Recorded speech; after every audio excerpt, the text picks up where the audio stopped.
नमस्ते सारस्वते देवे गौरवाणी प्रचारिणे निर्विशेष शून्यवादी पाश्चात्य देशतारिणे। जय श्री कृष्ण चैतन्य प्रभु नित्यानंद श्री अद्वैत गदाधर श्रीवासादि गौर भक्त वृंद। हरे कृष्ण कृष्ण कृष्ण हरे हरे, हरे राम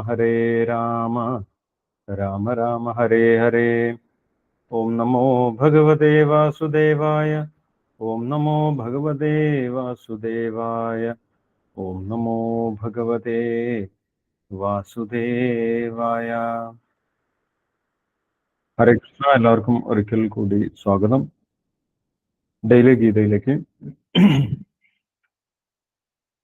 നമ്മളിപ്പോൾ വായിക്കുന്നത് ഭഗവത്ഗീത യഥാരൂപം. ഇസ്കോൺ സ്ഥാപകാചാര്യൻ കൃപാമൂർത്തി എസി ഭക്തിവേദാന്ത സ്വാമി ശ്രീല പ്രഭുപാദ വിവർത്തനവും ഭാവാർത്ഥവും നൽകിയിട്ടുള്ള ഭഗവത്ഗീതയാണ് നമ്മൾ വായിക്കുന്നത്. ഇപ്പോൾ നമ്മൾ 9ാമത്തെ അധ്യായം രാജവിദ്യ രാജഗുഹ്യയോഗം 9ാമത്തെ അധ്യായത്തിലെ 32ാമത്തെ ശ്ലോകം കഴിഞ്ഞ ദിവസം വായിച്ചിട്ടുണ്ടായിരുന്നു. ഇന്ന് നമ്മൾക്ക് 33ാമത്തെ ശ്ലോകം വായിക്കാം.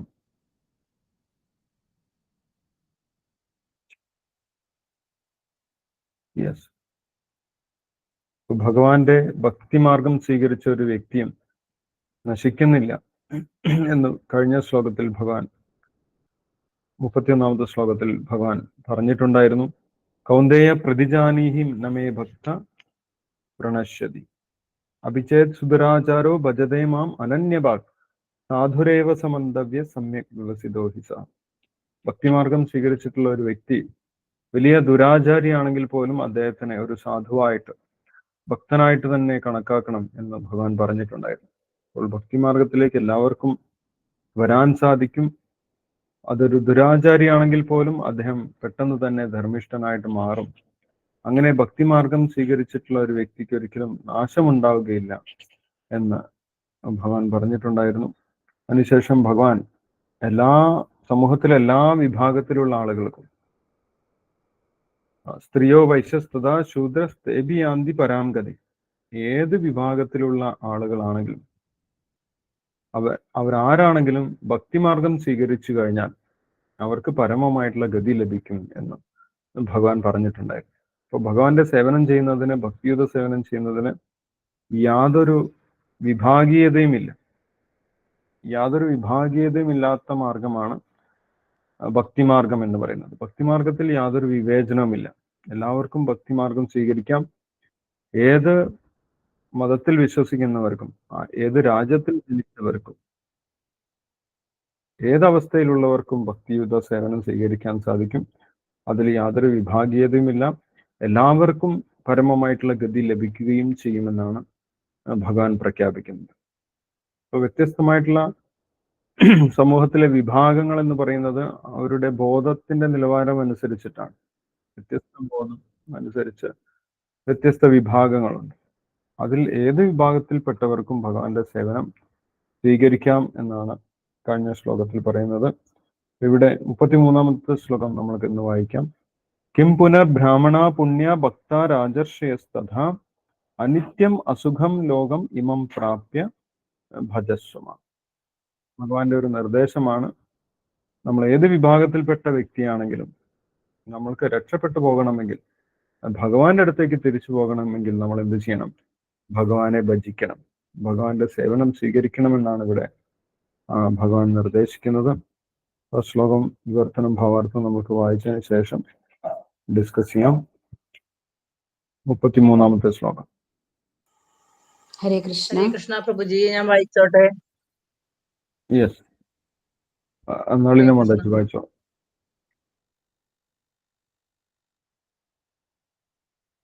ഹരേ കൃഷ്ണ പ്രഭുജി. ഓം വായിച്ചോളാം. നമോ ഭഗവതേ വാസുദേവായ, ഓം നമോ ഭഗവതേ വാസുദേവായ, ഓം നമോ ഭഗവതേ വാസുദേവായ. കിം പുനർബ്രാഹ്മണ പുണ്യ ഭക്താ രാജർഷയസ്തഥാ അനിത്യമസുഖം ലോകമിമം പ്രാപ്യ ഭജസ്വ മാം.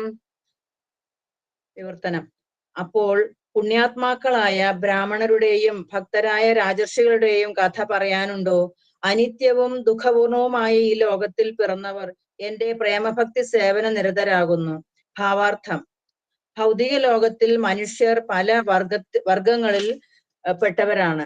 എന്നാൽ ആർക്കും ഇതൊരു സുഖമുള്ള സ്ഥലമായി അനുഭവപ്പെടുന്നുമില്ല. അനിത്യം അസുഖം ലോകം. ഇത് നശ്വരമാണ്, ദുഃഖപൂർണവുമാണ്. ബുദ്ധിയുള്ള ഒരാൾക്കും ഇഷ്ടവസതിയല്ല ഈ ലോകം. ഇത് നശ്വരവും ദുഃഖപൂർണവുമാണെന്ന് ഭഗവാൻ തന്നെ പ്രഖ്യാപിക്കുന്നുണ്ട്. ചില തത്വജ്ഞാനികൾ, വിശേഷിച്ച് മായാവാദികൾ പറയുന്നത് ഈ ലോകം മിഥ്യ മാത്രമാണെന്നാണ്. അവർക്ക് ഈ ലോകം മായയത്രേ. ഈ പ്രപഞ്ചം മിഥ്യയല്ലെന്ന് നമുക്ക് ഭഗവത്ഗീതയിൽ നിന്ന് മനസ്സിലാക്കാം. ഇത് മായയല്ല, ക്ഷണികമാണ്. ക്ഷണികമെന്നതും മിഥ്യ എന്നതും ഒന്നല്ല, വ്യത്യസ്തങ്ങളാണ്. ഈ ലോകം ക്ഷണികമാണ്. മറ്റൊരു ലോകമുണ്ട് ശാശ്വതമായിട്ട്. ഇത് ദുഃഖപൂർണമെങ്കിൽ അത് ശാശ്വതവും ആനന്ദമയവുമാണ്. രാജർഷിമാരുടെ കുലത്തിലാണ് അർജുനൻ ജനിച്ചത്. അദ്ദേഹത്തോടും ഭഗവാൻ പറയുന്നു, ഭക്തിപൂർവം എന്നെ സേവിക്കുക, വേഗം സ്വധാമത്തിലേക്ക് എന്നിലേക്ക് തിരിച്ചു പോരൂ. ദുഃഖപൂരിതവും നശ്വരവുമായ ഈ ലോകത്തിൽ ആരും ജീവിക്കേണ്ടതില്ല. ഏവരും ശാശ്വതമായ ആനന്ദാനുഭൂതിക്ക് വേണ്ടി ഭഗവാന്റെ തിരുമാറിനോട് മമത പുലർത്തണം. ഏതു വിഭാഗത്തിൽപ്പെട്ട മനുഷ്യർക്കും പ്രശ്നപരിഹാരത്തിന് ഉതകുന്ന പ്രക്രിയ ഒന്നേയുള്ളൂ. അതാണ് ഭഗവത് സേവനം. കൃഷ്ണാവബോധം ഉൾക്കൊണ്ട് ഓരോരുത്തരും സ്വജീവിതത്തെ പരിപൂർണതയിൽ എത്തിക്കണം. ഹരേ കൃഷ്ണ പ്രഭുജി. ഹരേ കൃഷ്ണ. ഹരേ കൃഷ്ണ. താങ്ക് യു നളിന മാതാജി. ഹരേ കൃഷ്ണ. ഇത് ഭഗവാന്റെ നിർദ്ദേശമാണ് ഈ അധ്യായത്തിലൂടെ ഈ ശ്ലോകത്തിലൂടെ ഭഗവാൻ നൽകുന്നത്. കിം പുനർ ബ്രാഹ്മണ പുണ്യ ഭക്ത രാജർഷയസ്തത അനിത്യമസുഖം ലോകം ഇമം പ്രാപ്യ ഭജസ്വമ. ഇവിടെ ബ്രാഹ്മണൻ, രാജർഷി എന്നൊക്കെ പറയുന്നുണ്ട്. ബ്രാഹ്മണനാണെങ്കിൽ പോലും അല്ലെങ്കിൽ രാജർഷി ആണെങ്കിൽ പോലും അവർക്ക് പൂർണ്ണത ലഭിക്കണമെങ്കിൽ അവർ ഭഗവാനെ ഭജിക്കണമെന്നാണ് പറയുന്നത്. ബ്രാഹ്മണനാകുന്നത് കൊണ്ട് മാത്രം പൂർണ്ണതയിലെത്തുന്നില്ല. അപ്പൊ ബ്രാഹ്മണൻ എന്ന് പറയുന്നത് ബോധത്തിന്റെ നിലവാരമാണ്. ഭാഗവതത്തിൽ വളരെ വ്യക്തമായിട്ട് പറയുന്നുണ്ട്. വ്യത്യസ്ത ബോധത്തിന്റെ നിലവാരം അനുസരിച്ച് വ്യത്യസ്ത വിഭാഗത്തിൽപ്പെട്ട ആളുകളുണ്ട് എന്നാണ് പറയുന്നത്. അത് ജനനത്തിന്റെ അടിസ്ഥാനത്തിലല്ല, ബോധത്തിന്റെ അടിസ്ഥാനത്തിലാണ്, അല്ലെങ്കിൽ ആ വ്യക്തിയുടെ ഗുണത്തിന്റെ, സ്വഭാവത്തിന്റെ അടിസ്ഥാനത്തിലാണ്. ആ ബ്രാഹ്മണന്റെ സ്വഭാവത്തിനെ കുറിച്ച് ഭഗവത്ഗീതയിൽ വളരെ വ്യക്തമായിട്ട് പറയുന്നുണ്ട്, അല്ലെ? ശമാധമ സ്തപ ശൗചം ശാന്തിരാർജവം ഏവച ജ്ഞാനം വിജ്ഞാനമാസ്തിക്യം ബ്രഹ്മകർമ്മ സ്വഭാവജം. സ്വഭാവമാണ്. ഈ സ്വഭാവമുള്ള വ്യക്തിയാണ്, ഉയർന്ന തരത്തിലുള്ള സ്വഭാവമാണ്, ഉയർന്ന ബോധമുള്ള വ്യക്തിയാണ് ബ്രാഹ്മണൻ എന്ന് പറയുന്നത്. അതേപോലെ രാജർഷി, അദ്ദേഹം ഋഷി തുല്യനാണ്, ഋഷി തുല്യമായ സ്വഭാവമുള്ള വ്യക്തിയാണ്. പക്ഷെ അദ്ദേഹം രാജ്യത്തിന് വേണ്ടി പ്രവർത്തിക്കുന്നു, സാധാരണ നിലയിൽ ഒരു രാജാവിനെ പോലെ പ്രവർത്തിക്കുന്നു. ഭഗവാന്റെ ഭക്തനാണ്, അല്ലെങ്കിൽ ഉയർന്ന ആത്മീയ ബോധമുള്ള വ്യക്തിയാണ്, പക്ഷെ ഭൗതികമായിട്ടുള്ള പ്രവർത്തനം സേവനമായിട്ട് ചെയ്യുന്നു. ജനക മഹാരാജാവിനെ പോലെയുള്ള രാജർഷിമാർ. അപ്പം ഇതൊക്കെ വ്യത്യസ്തമായിട്ടുള്ള ബോധതലങ്ങളാണ്, അല്ലാതെ ജനനത്തിന്റെ അടിസ്ഥാനത്തിലുള്ള ഒരു വിഭാഗത്തിനെ കുറിച്ചല്ല ഇവിടെ പറയുന്നത്. അവരാരാണെങ്കിലും, ഏത് വിഭാഗത്തിൽപ്പെട്ട ആളാണെങ്കിലും, ബ്രാഹ്മണനാണെങ്കിലും വൈശ്യനാണെങ്കിലും ശൂദ്രനാണെങ്കിലും രാജർഷിയാണെങ്കിലും ആരാണെങ്കിലും, അവർക്ക് എല്ലാവർക്കും ഈ ലോകം എന്താണെന്നാണ് ഭഗവാൻ പറയുന്നത്? അനിത്യം അസുഖം ലോകം ഇമം പ്രാപ്യ ഭജസ്വം.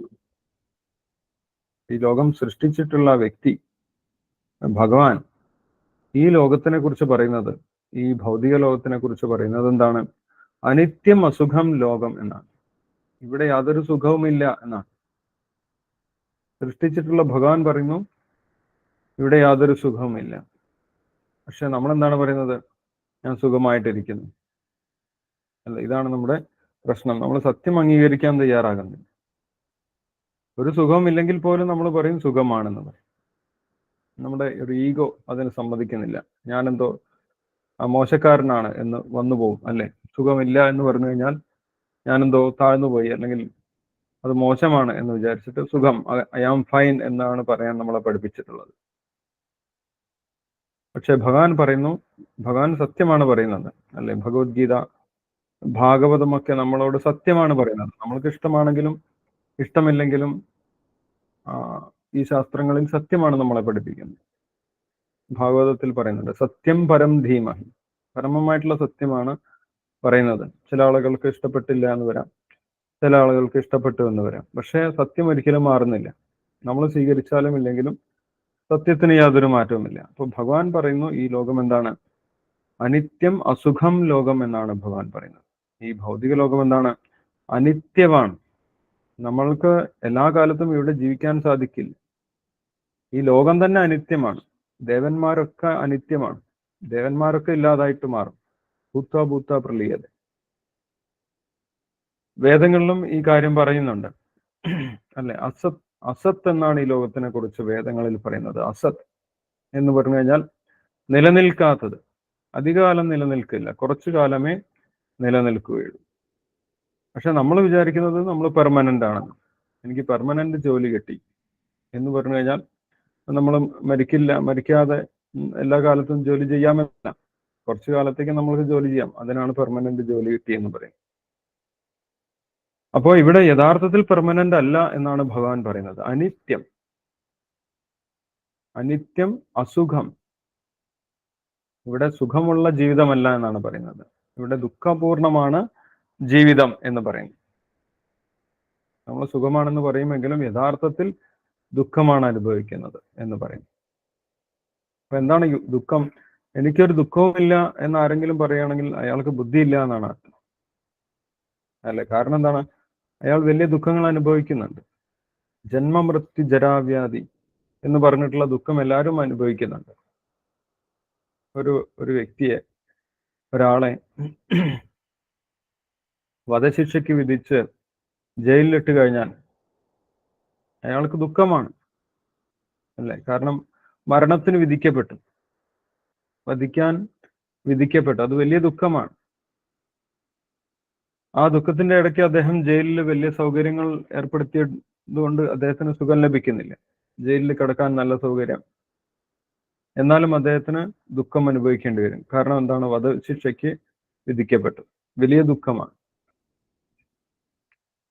പക്ഷെ യഥാർത്ഥത്തിൽ നമ്മൾ ചിന്തിക്കുകയാണെങ്കിൽ എല്ലാവരും വധശിക്ഷയ്ക്ക് വിധിക്കപ്പെട്ടവരാണ്. ഭൗതിക ലോകത്തിൽ മരണത്തിന് വിധിക്കപ്പെട്ടവരാണ് എല്ലാവരും, അല്ല? ആരാണ് മരിക്കാത്തത്?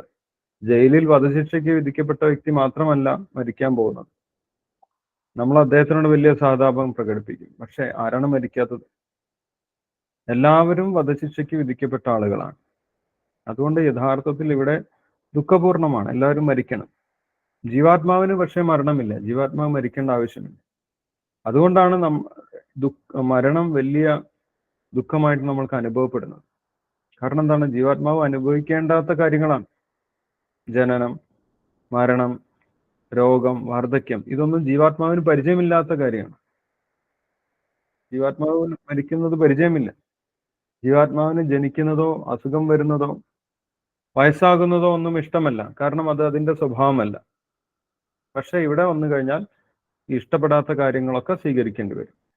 ഭൗതിക ലോകത്ത് വന്നു കഴിഞ്ഞാൽ, ഈ ദുഃഖാലയത്തിൽ വന്നു കഴിഞ്ഞാൽ ഇഷ്ടപ്പെടാത്ത ജനനവും മരണവും രോഗമൊക്കെ അനുഭവിക്കണം. അതുകൊണ്ടാണ് ഭഗവാൻ ഇതിനെ അനിത്യം അസുഖം ലോകം എന്ന് പറയുന്നത്.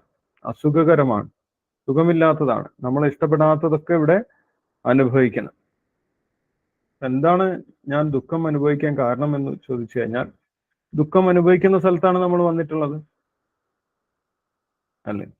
ദുഃഖം അനുഭവിക്കുന്ന സ്ഥലത്ത് വന്നിട്ട് എനിക്ക് ദുഃഖമാണ് എന്ന് പറയുന്നതിൽ അർത്ഥമില്ല. കാരണം ഇവിടെ ദുഃഖം തന്നെയാണ് കിട്ടുന്നത്. ഇവിടെ നമ്മൾക്ക് കിട്ടുന്നതാണ് നമ്മൾ അനുഭവിച്ചുകൊണ്ടിരിക്കുന്നത്. നമ്മൾ തീയിൽ കൈ കൊണ്ട് തൊട്ടിട്ട് എൻ്റെ കൈ പൊള്ളി എന്ന് പറഞ്ഞ് നമ്മൾ വിലപിച്ചിട്ട് കാര്യമില്ല. തീയിൽ തൊട്ടത് കൊണ്ടാണ് കൈ പൊള്ളുന്നത്. അതേപോലെ നമ്മൾ ഈ ദുഃഖാലയത്തിലേക്ക് വന്നത് കൊണ്ടാണ് നമ്മൾക്ക് ദുഃഖം അനുഭവിക്കേണ്ടി വരുന്നത്. അപ്പം ഭഗവാന്റെ നിർദ്ദേശം എന്താണ്? ഈ ലോകത്തിന്റെ പുറത്തേക്ക് കടക്കണം, ആത്മീയ ലോകത്തിലേക്കാണ് നമ്മൾ പ്രവേശിക്കേണ്ടത്. ഭഗവാന്റെ അടുത്ത് പോയി കഴിഞ്ഞാൽ പിന്നെ ഈ ദുഃഖങ്ങൾ അനുഭവിക്കേണ്ട ആവശ്യമില്ല. അവിടെ ജന്മ മൃത്യു ജരാവ്യാധികളൊന്നും അനുഭവിക്കേണ്ട ആവശ്യമില്ല. വേദങ്ങളിലും ഇത് വളരെ കൃത്യമായിട്ട് നമ്മൾക്ക് ഇതേ കാര്യം പറഞ്ഞു തരുന്നുണ്ട് അല്ലെ. അസതോമ സദ്ഗമയ എന്ന് പറയുന്നു. അസത്, ഈ ഭൗതിക ലോകം അനിത്യമാണ്. ഭഗവാൻ ഇവിടെ പറഞ്ഞ വാക്ക് അനിത്യം എന്നാണ്. വേദങ്ങളിൽ അസത്ത് എന്ന് പറഞ്ഞു. അസത്ത് എന്ന് പറഞ്ഞു കഴിഞ്ഞാലും അനിത്യം എന്ന് പറഞ്ഞു കഴിഞ്ഞാലും സെയിമാണ്, ഒരേ അർത്ഥമാണ്. നിലനിൽക്കാത്തത്, താൽക്കാലികം എന്നാണ് അർത്ഥം. അപ്പം ചില ആളുകൾ പറയുന്നത് പോലെ ഇത് മിഥ്യയല്ല എന്നാണ് ശ്രീല പ്രഭുപാദർ ഇവിടെ പറയുന്നത്. മിഥ്യ എന്നുള്ള വാക്ക് നമ്മൾ യൂസ് ചെയ്യുന്നില്ല. മിഥ്യ എന്ന് പറഞ്ഞു കഴിഞ്ഞാൽ ഇല്ലാത്തത് എന്നാണ് അർത്ഥം. അല്ല, ഇത് ഇല്ലാത്തതാണ്, നമ്മൾ ഇല്ലാത്തതാണ് അനുഭവിക്കുന്നത് എന്നാണ് ചില ആളുകൾ പറയുന്നത്. പക്ഷെ വൈഷ്ണവ ഫിലോസഫിയിൽ ഒരിക്കലും ഇല്ലാത്തത് അനുഭവിക്കുന്നു എന്ന് പറയുന്നില്ല. ഇത് താൽക്കാലികമാണ്, യഥാർത്ഥമാണ്, പക്ഷെ താൽക്കാലികമാണ്. അതിനാണ് മായ അല്ലെങ്കിൽ അനിത്യം എന്ന് പറയുന്നത്. ഇല്ലാത്തതല്ല, ഭൗതിക ലോകം ഉള്ളത് തന്നെയാണ്. കാരണം ഭൗതിക ലോകവും ഭഗവാന്റെ ഊർജം തന്നെയാണ്. ഭഗവാൻ പറയുന്നുണ്ട് അല്ലെ, ഭൂമിരാപോ അനലോ വായു ഖമ്മനോ ബുദ്ധിരേവച അഹങ്കാരം ഇതീയമേ ഭിന്നാ പ്രകൃതി രഷ്ടത. ഭഗവാന്റെ ശക്തി തന്നെയാണ്. ഭഗവാന്റെ ശക്തി ഒരിക്കലും ഇല്ലാത്തതല്ല, അത് സത്യമാണ്. പക്ഷെ എന്താണ്? താൽക്കാലികമാണ്. ഈ ലോകം താൽക്കാലികമാണ്, അനിത്യമാണെന്ന് പറഞ്ഞു, അസുഖകരമാണ് എന്ന് പറഞ്ഞു. ജീവൻ ഇഷ്ടപ്പെടാത്ത കാര്യങ്ങളൊക്കെ ഇവിടെ അനുഭവിക്കണം. അതുകൊണ്ട് എന്ത് വേണം? ആരായാലും വേണ്ടില്ല, നമ്മൾ ഭഗവാനെ ശരണം പ്രാപിക്കണം എന്നാണ് പറഞ്ഞത്. കിൻ പുനർ ബ്രാഹ്മണ പുണ്യ ഭക്ത രാജർഷേസ്തത അനിത്യം അസുഖം ലോകം ഇമം പ്രാപ്യ ഭജസ്വമാണ്. എല്ലാ വിഭാഗത്തിലുള്ള ആളുകളും ഭഗവാനെ ഭജിക്കണം. ഭഗവാനെ ഭജിച്ചവർക്ക് മാത്രമേ ഭഗവാന്റെ അടുത്തേക്ക് തിരിച്ചു പോകാൻ സാധിക്കുള്ളൂ. അടുത്ത ശ്ലോകത്തിൽ പറയുന്നുണ്ട്. അങ്ങനെ ഭഗവാനെ ഭജിച്ചു കഴിഞ്ഞാൽ മാമേ വേഷസി യുക്തൈവം ആത്മാനം മത്പരായണ എന്ന് പറയുന്നത് ഭഗവാന്റെ അടുത്തേക്ക് തിരിച്ചു പോകാൻ സാധിക്കും. അല്ലാതെ നമ്മൾക്ക് തിരിച്ചു പോകാൻ സാധിക്കുകയില്ല. അപ്പൊ എങ്ങനെയാണ് ഭഗവാനെ ഭജിക്കേണ്ടത് എന്നുള്ളത് അടുത്ത ശ്ലോകത്തിൽ ഭഗവാൻ വിശദമാക്കുന്നുണ്ട്. ഒരു ഭക്തൻ എന്തൊക്കെ കാര്യങ്ങളാണ് ചെയ്യേണ്ടത്, എങ്ങനെയാണ് ഭഗവാന്റെ ഭക്തനായിട്ട് മാറേണ്ടത് എന്നുള്ള കാര്യം അടുത്ത ശ്ലോകത്തിൽ പറയുന്നുണ്ട്. നമുക്ക് അടുത്ത ശ്ലോകം കൂടി വായിക്കാം. 34-ാമത്തെ ശ്ലോകം. മന്മനാഭവ മദ്ഭക്തോ മദ്യാജി മാം നമസ്കുരു മാമേ വേഷസി യുക്തൈവം ആത്മാനം മത്പരായണ. വിവർത്തന ഭാവാർത്ഥം വായിച്ചോളൂ, നമുക്ക് അതിന് ശേഷം ഡിസ്കസ് ചെയ്യാം. ഇത് ഈ അധ്യായത്തിലെ അവസാനത്തെ ശ്ലോകമാണ്. ഭഗവാന്റെ നമ്മളോടുള്ള നിർദ്ദേശമാണ്. സഞ്ജീവനി മാതാജി വായിച്ചു. ഓം നമോ ഭഗവതേ വാസുദേവായ. ഓം നമോ ഭഗവതേ വാസുദേവായ. മന്മനാഭവ മദ്ഭക്തോ മദ്യാജി മാം നമസ്കുരു മാമേ വൈശ്യസ്തി യുക്തൈവം ആത്മാനം മത്പരായണഃ. എന്നിൽ മനസ്സുറപ്പിക്കുക, ഭക്തനാവുക, എന്നെ ആരാധിക്കുകയും പ്രണമിക്കുകയും ചെയ്യുക. എന്നിൽ തന്നെ പൂർണ്ണമായി മുഴുകിയിരിക്കുന്നത് കൊണ്ട് നീ തീർച്ചയായും എന്നെ പ്രാപിക്കും. ഭാവാർത്ഥം. ഭക്തിവേദാന്ത ശ്രീല പ്രഭുപാദ് കി ജയ്. മലിനമായ ഈ ഭൗതിക ലോകത്തിന്റെ കെട്ടുപാടുകളിൽ നിന്ന് മുക്തനാവാൻ കൃഷ്ണാവബോധമല്ലാതെ മറ്റു ഉപായങ്ങളില്ലെന്ന് ഈ ശ്ലോകം ഊന്നിപ്പറയുന്നു. ചില തത്വദീക്ഷ ഇല്ലാത്ത ഭാഷ്യകാരന്മാർ വ്യക്തമായ ഈ അർത്ഥത്തെ വളച്ചൊടിക്കാൻ ശ്രമിച്ചിട്ടുണ്ട്. സർവ്വസേവനങ്ങളും ഭക്തിപൂർവ്വം ഭഗവാൻ കൃഷ്ണൻ അർപ്പിക്കേണ്ടതാണെന്നാണ് ഈ പദ്യത്തിന്റെ സാരം. നിർഭാഗ്യവശാൽ മേൽപ്പറഞ്ഞ കൂട്ടർ തീരെ അപ്രായോഗികമായ വഴിക്കാണ് വായനക്കാരുടെ ശ്രദ്ധയെ തിരിച്ചുവിടുന്നത്. കൃഷ്ണനും കൃഷ്ണന്റെ മനസ്സിനും തമ്മിൽ വ്യത്യാസമില്ലെന്ന് ഇവർക്ക് അറിഞ്ഞുകൂടാ. വെറും ഒരു മനുഷ്യനല്ല കൃഷ്ണൻ, പരമസത്യമാണ്. അദ്ദേഹത്തിന്റെ ശരീരവും മനസ്സും ആത്മാവും ഒന്നാണ്. നിരപേക്ഷനാണ് കൃഷ്ണൻ. ചൈതന്യ ചരിതാമൃതത്തിന് എഴുതിയ അനുഭാഷ്യം എന്ന ടിപ്പണിയിൽ ആദ്യലീല 5.41.48 ശ്രീല ഭക്തിവേദാന്ത സരസ്വതി കൂർമ്മ പുരാണത്തിൽ നിന്ന് ഒരു വാക്യം ഉദ്ധരിച്ചിട്ടുണ്ട്. ദേഹദേഹി വിഭേദോയം നേശ്വരെ വിദ്യതേ ക്വചിത്ത്. ഈശ്വരനായ കൃഷ്ണനിൽ ദേഹം, ദേഹി എന്നിങ്ങനെ ഭേദങ്ങളില്ല എന്നർത്ഥം. എന്നാൽ കൃഷ്ണനെ കുറിച്ചുള്ള ഈ ശാസ്ത്രം സാധാരണ ഭാഷ്യകാരന്മാർക്കറിയില്ല. അവർ കൃഷ്ണനെ ഒളിപ്പിക്കുകയാണ്. ഭഗവാന്റെ വ്യക്തിത്വത്തെ അദ്ദേഹത്തിന്റെ ശരീരത്തിൽ നിന്നോ മനസ്സിൽ നിന്നോ വിഭജിക്കുകയാണ്. കൃഷ്ണനെ കുറിച്ചുള്ള പൂർണ്ണമായ അജ്ഞതയാണ് ഇതെങ്കിലും ജനങ്ങളെ ഇങ്ങനെ വഴിതെറ്റിക്കുന്നതിലൂടെ ചിലർ മുതലെടുക്കുന്നു. ആസുര സ്വഭാവികളായ ചിലരുണ്ട്. അവരും കൃഷ്ണനെ പറ്റി ചിന്തിക്കുന്നു. കൃഷ്ണന്റെ മാതുലനായ കംസൻ ചെയ്തിരിക്കുന്നത് പോലെ ഈശയോടെ കംസൻ വൈരി എന്ന നിലയിലാണെങ്കിലും കൃഷ്ണനെ സദാ ഓർമ്മിപ്പിച്ചു പോന്നു. എപ്പോഴാണോ കൃഷ്ണൻ തന്നെ കൊല്ലാൻ വരുന്നതെന്ന് ഭയാക്രാന്തനായിരുന്നു ആ രാജാവ്. അങ്ങനെയുള്ള സ്മരണ നമ്മെ സഹായിക്കില്ല. പ്രേമഭക്തി പുരസരമാവണം കൃഷ്ണനെ സ്മരിക്കുന്നത്. അതാണ് ഭക്തി. കൃഷ്ണനെ കുറിച്ചുള്ള അറിവ് നിരന്തരം വളർത്തിയെടുക്കേണ്ടതാണ്. ഇങ്ങനെയാണ് വളർത്തിയെടുക്കേണ്ടത്. അത് വിശ്വസ്തനായ ഗുരുവിൽ നിന്ന് പഠിക്കണം. പരമപുരുഷനാണ് കൃഷ്ണൻ. അദ്ദേഹത്തിന്റെ ശരീരം ഭൗതികമല്ല, സച്ചിദാനന്ദമയമാണെന്ന് പലതവണ നാം പറഞ്ഞിട്ടുണ്ട്.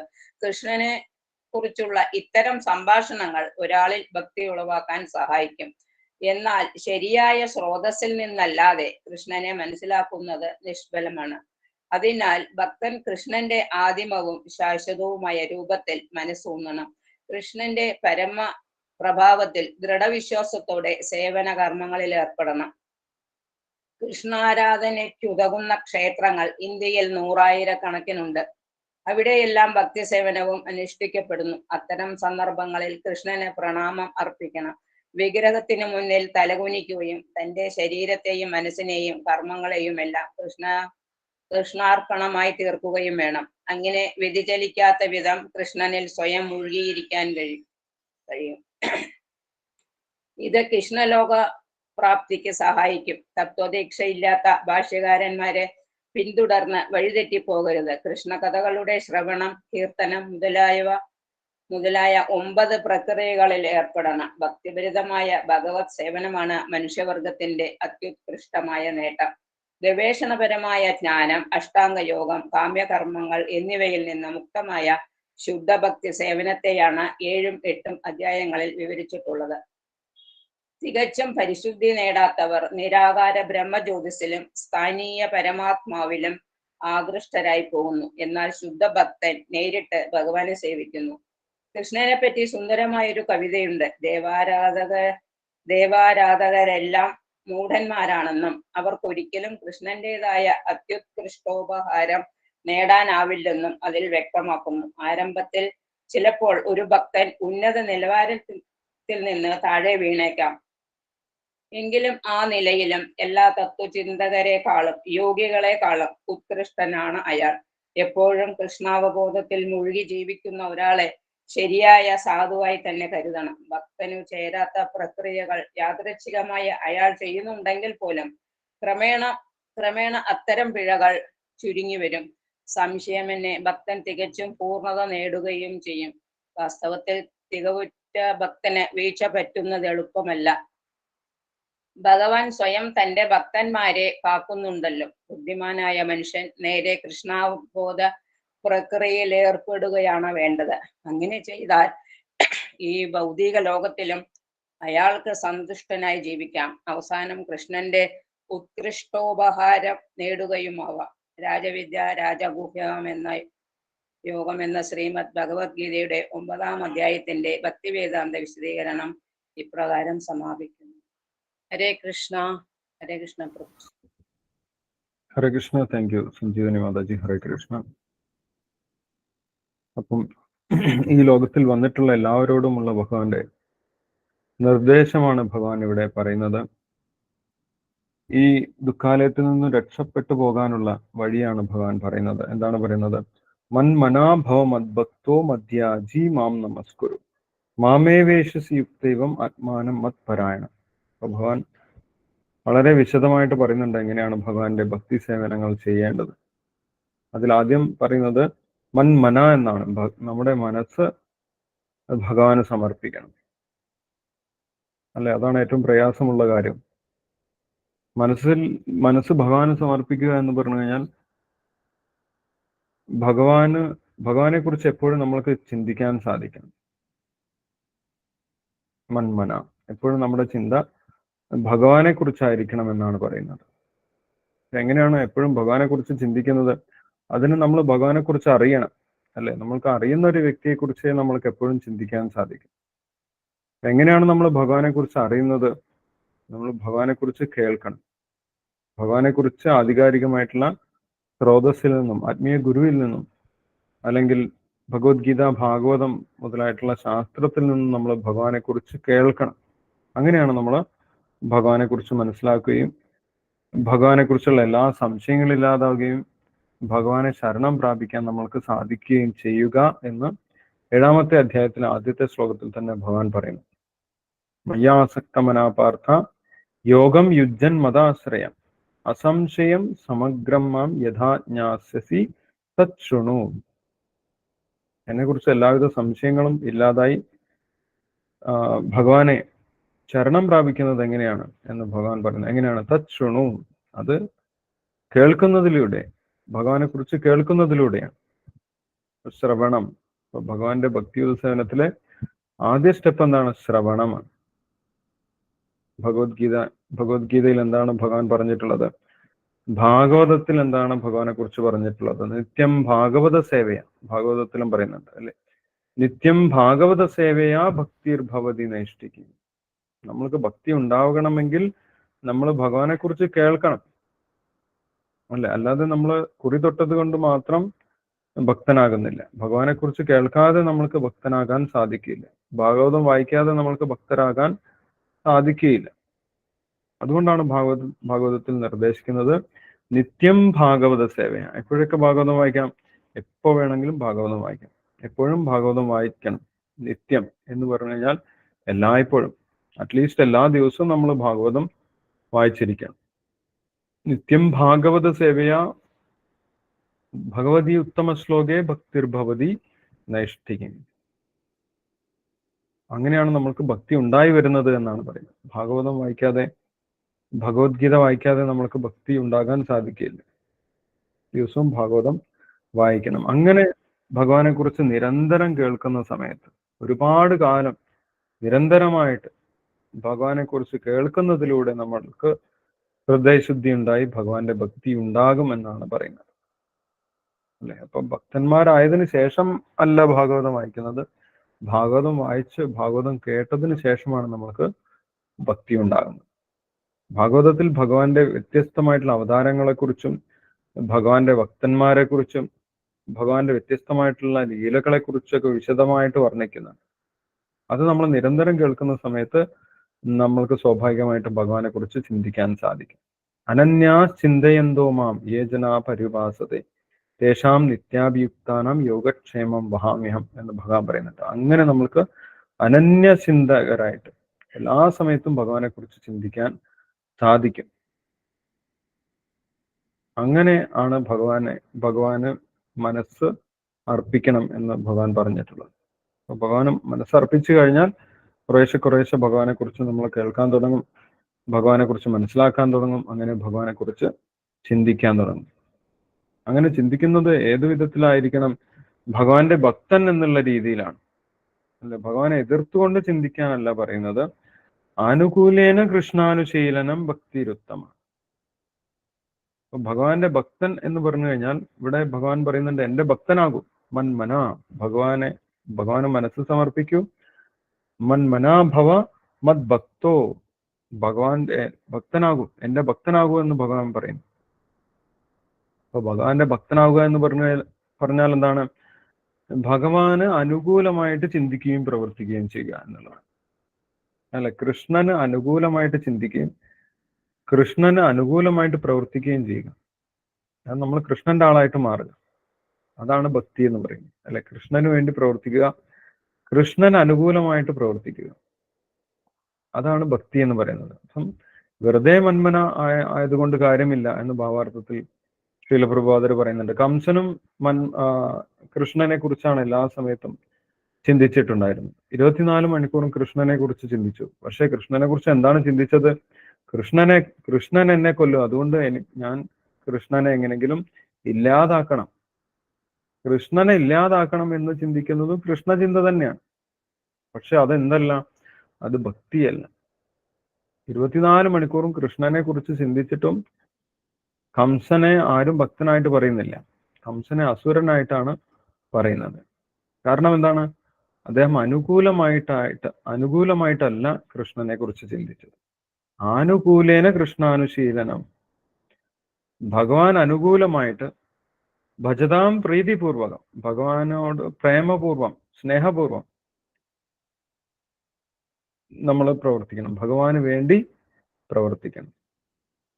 അത് അങ്ങനെയാണ് ഭഗവാന്റെ ഭക്തനായിട്ട് മാറുന്നത് എന്നാണ് പറഞ്ഞത്. അങ്ങനെയുള്ള ഒരു ഭക്തനായിട്ട് മാറാനാണ് ഭഗവാൻ നിർദ്ദേശിക്കുന്നത്. മത് ഭക്തോ, ഭഗവാൻ അനുകൂലമായിട്ട് പ്രവർത്തിക്കുക എന്ന് പറഞ്ഞു കഴിഞ്ഞാൽ ഒരുപാട് പ്രവൃത്തികൾ ഭഗവാന് വേണ്ടി ചെയ്യാനുണ്ട് അല്ലെ. ഭഗവാന്റെ നാമം പ്രചരിപ്പിക്കുന്നത്, ഭഗവാന്റെ പുസ്തകങ്ങൾ വിതരണം ചെയ്യുന്നത്, സത്സംഗങ്ങൾ സംഘടിപ്പിക്കുന്നത്, ഭഗവാന്റെ പ്രസാദം വിതരണം ചെയ്യുന്നത്, ഭഗവാന്റെ ക്ഷേത്രങ്ങൾ നിർമ്മിക്കുന്നതിന് സഹായിക്കുന്നതിന്, ഇങ്ങനെ ഭഗവാന് വേണ്ടി നമ്മൾക്ക് ചെയ്യാൻ ഒരുപാട് സേവനങ്ങളുണ്ട്. അങ്ങനെ സേവനങ്ങൾ ചെയ്യുന്ന വ്യക്തിയാണ് ഭഗവാന്റെ ഭക്തൻ. അല്ല, ഭക്തി എന്ന് പറഞ്ഞു കഴിഞ്ഞാൽ തന്നെ സേവനമാണ്. ഋഷികേശ സേവനം ഭക്തി രുച്യതേ, സേവനമാണ്. ഭഗവാന് സേവനം ചെയ്യാതെ നമ്മൾക്ക് ഭക്തനാണെന്ന് പറയാൻ സാധിക്കില്ല. കാരണം എന്താണ്? ഭക്തി എന്ന് പറഞ്ഞു കഴിഞ്ഞാൽ തന്നെ അതിന്റെ നിർവചനം തന്നെ സേവനമാണ്. ഋഷികേശ സേവനം ഭക്തി രുച്യതേ. നമ്മുടെ ഇന്ദ്രിയങ്ങൾ കൊണ്ട് ഭഗവാനെ സേവിക്കുക എന്നുള്ളതാണ് ഭക്തി എന്ന് പറയുന്നത്. അപ്പൊ ആ സേവനം ചെയ്യുക, ഭഗവാൻ അനുകൂലമായിട്ട് സേവനം ചെയ്യുക, ഭഗവാന് വേണ്ടി സേവനം ചെയ്യുക എന്നാണ് ഇവിടെ ഭഗവാന്റെ ഭക്തനാവുക എന്നുള്ളതിന്റെ അർത്ഥം. മന്മനാഭവ മദ്ഭക്തോ മദ്യാജി, ഭഗവാനെ ആരാധിക്കുക എന്ന് പറയുന്നു. ആരാധനായോഗ്യനായിട്ടുള്ള ഏറ്റവും ഉന്നതനായിട്ടുള്ള വ്യക്തി എന്ന് പറയുന്നത് ഭഗവാൻ തന്നെയാണ്. എല്ലാ സൃഷ്ടികളെയും പരിപാലിച്ചു നിർത്തുന്ന വ്യക്തി ഭഗവാനാണ്. ഏകോ ബഹൂനാം യോ വിദധാധികാമാൻ, ഒരൊറ്റ വ്യക്തിയാണ് മുഴുവൻ സൃഷ്ടിയെയും പരിപാലിക്കുന്നത്. അപ്പൊ നമ്മൾ തീർച്ചയായിട്ടും അങ്ങനെയുള്ള വ്യക്തിയെ ആരാധിക്കണം. അതുകൊണ്ട് ഭഗവാൻ പറയുന്നു മദ്യാജി, എന്നെ ആരാധിക്കും. അപ്പൊ എങ്ങനെയാണ് ആരാധിക്കേണ്ടത് എന്നും ഭഗവാൻ പറയുന്നുണ്ട്. മാം നമസ്കുരു, ഭഗവാനെ നമസ്കരിക്കും. ഭഗവാന്റെ വിഗ്രഹം കാണുന്ന സമയത്ത് അല്ലെങ്കിൽ ഭഗവാന്റെ ചിത്രം കാണുന്ന സമയത്ത് നമ്മൾ നമസ്കരിക്കണം അല്ലെ. എങ്ങനെയായാലും നമ്മളെ മറ്റുള്ളവരെ ബഹുമാനിക്കേണ്ടി വരും. നമ്മൾ ബഹുമാനിക്കേണ്ടത് ആരെ തന്നെയാണ്? ഏറ്റവും ഉന്നതനായിട്ടുള്ള വ്യക്തിയെ തന്നെയാണ്, പരമപുരുഷനായിട്ടുള്ള ഭഗവാനെ തന്നെയാണ്. അപ്പൊ ഭഗവാൻ അവിടെ ഇത് നേരിട്ട് നിർദ്ദേശിക്കുകയും ചെയ്യുന്നുണ്ട്. മാം നമസ്കുരു മദ്യാജി, ഭഗവാനെ ആരാധിക്കാം. നമ്മൾക്ക് വ്യത്യസ്ത രീതിയിൽ ഭഗവാനെ ആരാധിക്കാം. ഭഗവാന്റെ വിഗ്രഹാരാധന ചെയ്യാം. ഭഗവാന് വിളക്ക് കൊളുത്തി കാണിച്ചു കൊടുക്കാൻ സാധിക്കും. അതേപോലെ ഭഗവാന് വ്യത്യസ്തമായിട്ടുള്ള ദ്രവ്യങ്ങൾ, ധൂപം, ദീപം, പുഷ്പം, വസ്ത്രം, ജലം, ഇങ്ങനെയുള്ള വ്യത്യസ്തമായിട്ടുള്ള ദ്രവ്യങ്ങൾ കൊണ്ട് ആരാധന നടത്താം. ഇതൊക്കെ ഭഗവാന്റെ ആരാധനയാണ്. അത് ഭഗവാൻ നിർദ്ദേശിക്കുന്ന കാര്യമാണ്. മദ്യാജി, എന്നെ ആരാധിക്കും എന്ന് ഭഗവാൻ പറയും. മാം നമസ്കുരു, ഭഗവാനെ നമസ്കരിക്കും എന്ന് പറയും. മാമേ വേഷസി യുക്തൈവം, ഇങ്ങനെ ചെയ്തു പോന്നു കഴിഞ്ഞാൽ, ഇങ്ങനെ ഭഗവാന്റെ നിർദ്ദേശം അനുസരിച്ച് ഭക്തി സേവനങ്ങൾ ചെയ്തു കഴിഞ്ഞാൽ എന്ത് സംഭവിക്കും? മാമേ വേഷസി, അങ്ങനെയുള്ള ഭക്തന്മാർ തീർച്ചയായിട്ടും ഭഗവാന്റെ അടുത്തേക്ക് തിരിച്ചു പോകുമെന്നാണ് പറയുന്നത്. മാമേ വേഷസി എന്ന് പറഞ്ഞു കഴിഞ്ഞാൽ ഭഗവാന്റെ അടുത്തേക്ക് തിരിച്ചു പോകും. ഈ ഭൗതിക ലോകത്തിൽ നിന്ന് മുക്തി നേടി ഭഗവാന്റെ സേവനത്തിലേക്ക് തിരിച്ചു പോകാൻ സാധിക്കും. മാമേ വേഷസി യുക്തൈവം ആത്മാനം മത്പരായണ, അങ്ങനെ മത്പരായണന്മാരായിട്ടുള്ള, ഭഗവാനെ കുറിച്ച് മുഴുവൻ സമയം ചിന്തിക്കുന്ന, ഭഗവാന്റെ സേവനത്തിൽ ഏർപ്പെട്ടിരിക്കുന്ന വ്യക്തിയെ ഭഗവാന്റെ അടുത്തേക്ക് തിരിച്ചു കൊണ്ടുപോകുന്ന കാര്യം ആര് തന്നെ നോക്കും? ഭഗവാൻ തന്നെ നോക്കിക്കോളും. ഭഗവാൻ പറയുന്നുണ്ട് യോഗക്ഷേമം വഹാമ്യഹം. ഭാവാർത്ഥത്തിൽ അവസാനം ശ്രീല പ്രഭാതർ പറയുന്നുണ്ട്, തുടക്കത്തിൽ ഇങ്ങനെ ഭക്തി സേവനം ചെയ്യുന്ന സമയത്ത് നമ്മൾക്ക് ചില തെറ്റുകളൊക്കെ അബദ്ധത്തിൽ പറ്റിയേക്കാം, അല്ലെങ്കിൽ ഭഗവാൻ പറയുന്ന ആ സ്റ്റാൻഡേർഡിൽ നമ്മൾക്ക് പ്രവർത്തിക്കാൻ സാധിച്ചില്ല എന്ന് വരാം. എന്നാലും കുഴപ്പമില്ല, നമ്മൾ തുടർച്ചയായിട്ട് വീണ്ടും ഭക്തിയുത സേവനത്തിൽ തുടർന്ന് പ്രവർത്തിക്കുക തന്നെയാണ് വേണ്ടത്. അങ്ങനെയാകുമ്പോൾ നമ്മുടെ മിസ്റ്റേക്കുകളൊക്കെ ഇല്ലാതാകും. നമ്മൾക്ക് കൂടുതൽ ആത്മീയമായിട്ടുള്ള ശക്തി ഭഗവാൻ നൽകും. അങ്ങനെ നമ്മൾ വീഴ്ചകളില്ലാത്ത വ്യക്തിയായിട്ട് പൂർണ്ണത നേടി അവസാനം ഭഗവാന്റെ അടുത്തേക്ക് തിരിച്ചു പോകും. അതിനുള്ള കാര്യങ്ങൾ ഭഗവാൻ തന്നെ അറേഞ്ച് ചെയ്യും എന്നാണ് പറയുന്നത് അല്ലെ. ഭക്തിയുഗത്തിൽ അതാണ് ഭക്തിയുഗത്തിന്റെ മേന്മ. ഭഗവാന്റെ സഹായം എപ്പോഴും ഉണ്ടാകും. ഇവിടെയും പറയുന്നുണ്ട്, ഭഗവാൻ സ്വയം തന്റെ ഭക്തന്മാരെ കാക്കുന്നുണ്ടല്ലോ. ചില പ്രബോധകർ പറയും ഭഗവാൻ സ്വയം എന്ത് ചെയ്യുന്നുണ്ട്? ഭഗവാന്റെ ഭക്തന്മാരുടെ കൂടെ നിന്ന് വീഴ്ച പറ്റിയാലും വീണ്ടും മുന്നോട്ട് പോകാൻ വേണ്ടിയിട്ടുള്ള ഊർജം ഭഗവാൻ നൽകുന്നുണ്ട്. വീഴ്ച പറ്റിയാൽ നമ്മൾ ഒരിക്കലും പുറകോട്ട് പോകേണ്ട ആവശ്യമില്ല. വീണ്ടും വീണ്ടും ഭഗവാനെ ശരണം പ്രാപിച്ച് മുന്നോട്ട് പോയി കഴിഞ്ഞാൽ ഭഗവാന്റെ എല്ലാവിധ കാരുണ്യവും ഉണ്ടാകും. അങ്ങനെ ആ വ്യക്തിക്ക് തിരിച്ച് ഭഗവാന്റെ അടുത്തേക്ക് പോകാൻ സാധിക്കുമെന്നാണ് ഇവിടെ ഭഗവാൻ ഉറപ്പ് നൽകുന്നത്. മാമേവേശസി, ഭഗവാനെ കുറിച്ച് ചിന്തിക്കുകയും ഭഗവാനെ അനുകൂലമായി പ്രവർത്തിക്കുകയും ഭഗവാനെ ആരാധിക്കുകയും നമസ്കരിക്കുകയും ചെയ്യുന്ന വ്യക്തി ഭഗവാന്റെ അടുത്തേക്ക് തിരിച്ചു പോകുമെന്ന് ഇവിടെ ഭഗവാൻ പ്രഖ്യാപിക്കുന്നുണ്ട്. അതാണ് ആ ഭക്തിയോഗം. ഭക്തിയോഗത്തിലൂടെ മാത്രമേ നമ്മൾക്ക് ഭഗവാന്റെ അടുത്തേക്ക് തിരിച്ചു പോകാൻ സാധിക്കുകയുള്ളൂ. ഭക്തിയോഗത്തിലൂടെ അല്ലാതെ നമ്മൾക്ക് ഭഗവാന്റെ അടുത്തേക്ക് തിരിച്ചു പോകാൻ സാധിക്കില്ല എന്നാണ് ഇവിടെ നമുക്ക് മനസ്സിലാക്കാൻ സാധിക്കുന്നത്. ഓക്കെ, ഹരേ കൃഷ്ണ. ഈ 2 ശ്ലോകങ്ങളിൽ എന്തെങ്കിലും സംശയങ്ങളുണ്ടെങ്കിൽ ഇപ്പോൾ നമുക്ക് ഡിസ്കസ് ചെയ്യാം. അതിനുശേഷം നമുക്ക് ശ്ലോകം ചെല്ലാം.